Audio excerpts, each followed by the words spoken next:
সুখবর শোনালো আপ সরকার। পাঞ্জাবে 70% কমেছে খড় পোড়ানো। আগামী দিনে রাজধানীর দূষণ মাত্রা কমার ইঙ্গিত। আতশবাজি দৌড়াতে এখনো ভারী দিল্লির বাতাস। বুধবার সকালে রাজধানীর ঘুম ভেঙেছে ঘন ধোঁয়াশার মধ্যে। প্রতি বছর দিল্লির বায়ু দূষণের অন্যতম কারণ হিসেবে উঠে আসে পাঞ্জাবে খড় পোড়ানোর ঘটনা, কিন্তু এই বছর কমেছে সেই সংখ্যা। জানা গেছে এই বছর 15 সেপ্টেম্বর থেকে 21 অক্টোবরের মধ্যে পাঞ্জাবে 415টি খড় পোড়ানোর ঘটনা রেকর্ড করা হয়েছে। গত বছরে একই সময়ে 1510টি খড় পোড়ানোর ঘটনার কথা জানা গিয়েছিল। পিপিসিবি তথ্য বলছে এই বছর পাঞ্জাবে মোট ধান চাষের জমি ছিল 31.72 লক্ষ হেক্টর। 21 অক্টোবর পর্যন্ত এই জমি 32.84% ফসল কাটা হয়েছে।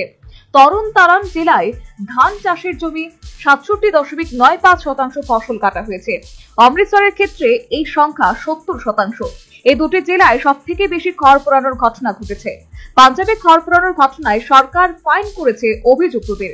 পাঞ্জাবে 2024 সালে 10,909টি এবং 2023 সালে 36,663টি খড় পোড়ানোর ঘটনা রেকর্ড করা হয়েছে। এই বছর সংখ্যা 70% হ্রাস পেয়েছে।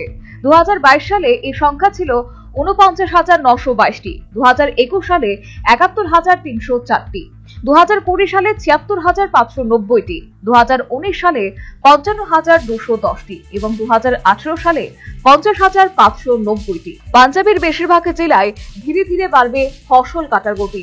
আগামী দিনে কৃষকরা গম চাষের জন্য তাদের ক্ষেত প্রস্তুত করবে।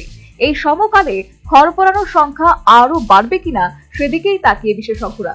জানা গেছে মোট খড় পোড়ানোর ঘটনার মধ্যে তরুণ তারানে 136টি, অমৃতসরে 120টি, ফিরোজপুরে 41টি, পাতিয়ালায় 27টি, গুরুদাসপুরে 16টি এবং সাংগ্রুরে 14টি ঘটনা ঘটেছে। 11 অক্টোবর পাঞ্জাবে খড় পোড়ানোর ঘটনা ঘটে 116টি, আর পরের দিন 12 দিনে এই সংখ্যা বেড়ে দাঁড়ায় 415তে। পাঞ্জাব দূষণ নিয়ন্ত্রণ বোর্ডের তরফে তথ্য অনুযায়ী বলা হয়েছে 2023 সালে এই সময়ের মধ্যে খড় পোড়ানোর সংখ্যা ছিল 1,764টি। অক্টোবরের প্রথম সপ্তাহ পর্যন্ত রাজ্যে বৃষ্টিপাতের কারণে ধান কাটতে দেরি হয়। পাঞ্জাবে বন্যার কারণে চাষের জন্য কাজে গুরুতর ক্ষতি হয়েছে।